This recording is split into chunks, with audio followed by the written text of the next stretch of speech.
Hello friends, I am Apruti. Welcome back to our channel plants space. गर्मियाँ शुरू होने से पहले हमने एक पाइन प्लांट लिया था जो कि छोटे से पॉली बैग में लगा हुआ था।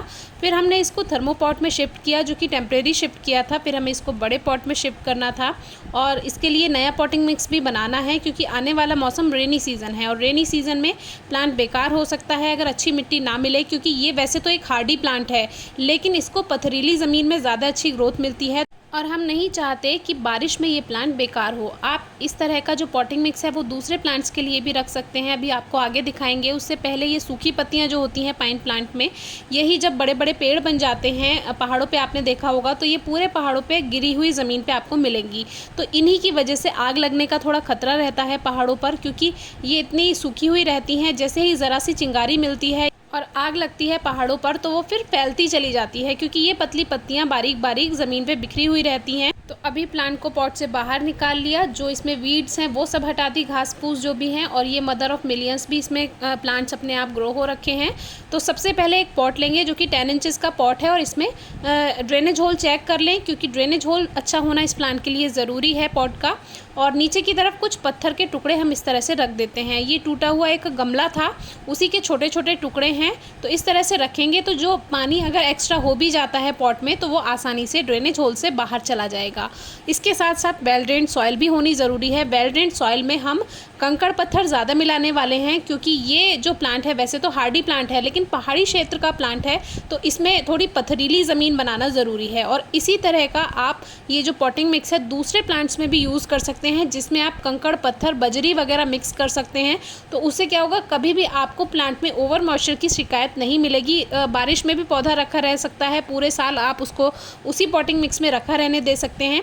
तो ये जो आप मिट्टी देख रहे हैं इसमें खाद पहले ही मिला हुआ है जो कि कावडंग यानी गोबर की खाद है। आप वर्मी कंपोस्ट या गोबर की खाद कुछ भी मिला सकते हैं और थोड़े कंकड़ पत्थर मिला दीजिए। इसमें थोड़े मोटे पत्थर भी हैं, आप केवल छोटे छोटे पत्थरों का यूज़ भी कर सकते हैं। गुलाब है या इस तरह का कोई प्लांट है जिसको ओवर मॉइस्चर पसंद नहीं होता, उसमें आप थोड़े कंकड़ पत्थर मिला दीजिए, वेल ड्रेन्ड सॉइल बनती है। और 1-2 मुट्ठी उसमें रेत, जो कंस्ट्रक्शन में यूज़ होता है, ग्रे कलर का जो रेत होता है, सैंड होता है, वो आप मिक्स कर सकते हैं। तो अब ये प्लांट जो है तैयार है बिल्कुल। जो एक्स्ट्रा मिट्टी थी थोड़ी हटा दी, क्योंकि पॉट का लेवल आप ज़रूर चेक कर लीजिए, ना मिट्टी बहुत ज़्यादा प्लांट अंदर हो और ना ही प्लांट बहुत ज़्यादा मिट्टी के ऊपर हो। तो इसको हम ज़्यादातर फुल ही रखने वाले हैं, लगभग 1 इंच की ही जगह पॉट में रहने देंगे, क्योंकि इसमें पानी भी नहीं भरना चाहिए। इस प्लांट को पानी कम पसंद होता है। और ये इसमें एक कॉस्मोस का प्लांट अपने आप ग्रो हो गया है, तो इसको फ़िलहाल हटा देते हैं, दूसरे पॉट में इसको शिफ्ट कर देंगे। ये भी एक हार्डी प्लांट होता है। बहुत से लोग कहते हैं कि ट्रांसप्लांट के बाद मुरझाने लगता है, लेकिन आप थोड़ा सा वेट कीजिए। ट्रांसप्लांट करने के बाद इसको 1-2 दिन आप छाया में रखें, क्योंकि अगर ट्रांसप्लांट के बाद आप डायरेक्ट धूप में रख देंगे तो फिर वो मुरझाएगा ही। थोड़ा सा स्ट्रेस प्लांट को हो जाता है। और यही मिट्टी जो थी वही हमने इसमें रख दी है, क्योंकि एक्स्ट्रा प्लांट था तो फिर अभी फ़िलहाल यही थी, तो इसी से ही हमने पॉट को भर दिया। और कॉस्मॉस साधारण सी मिट्टी में भी बहुत अच्छे से ग्रोथ कर जाता है। बस मिट्टी जो है थोड़ी सी भुरभुरी होनी चाहिए। बहुत ज़्यादा हार्ड सॉइल में कोई भी प्लांट्स रूट्स नहीं फैला सकता, तो इस बात का ध्यान रखिए। तो जो ये पॉटिंग मिक्स हमने इस प्लांट के लिए लिया है वो आप किसी भी प्लांट के लिए लीजिए, काफ़ी अच्छे से ग्रोथ कर जाएगा। बस एक बात का ध्यान रखना है कि जो खाद है उसकी मात्रा थोड़ी अच्छी रखें, क्योंकि कंकड़ पत्थर में फिर वो ग्रोथ नहीं कर पाएगा। मिट्टी के साथ कंकड़ पत्थर के साथ थोड़ा खाद होना भी ज़रूरी है। अब इसमें अच्छे से वाटरिंग कर देते हैं। पाइन प्लांट को बहुत ज़्यादा पानी नहीं पसंद है, इसीलिए हमने इस तरह की मिट्टी बनाई है। तो याद रखें कि अगर आपको लग रहा है कि ज़्यादा पानी हो रहा है मिट्टी में, तो उस प्लांट पे थोड़ा पानी पर सबसे ज़्यादा ध्यान देना है। जो इस तरह के हार्डी प्लांट्स होते हैं उसमें ध्यान रखें, बहुत ज़्यादा पानी नहीं देना है, क्योंकि इस तरह से वो गल सकते हैं। हार्डी प्लांट्स तो हैं लेकिन अगर आप उसमें बहुत ज़्यादा नमी कर देंगे मिट्टी में तो वो फिर गलने लगते हैं। तो अब हमें बारिश से बचाने का भी कोई डर नहीं है। शुरू में हमें इस पॉट को थोड़ा बारिश से बचाने का डर था, क्योंकि अगर इसमें पानी भर जाता तो फिर परेशानी होती।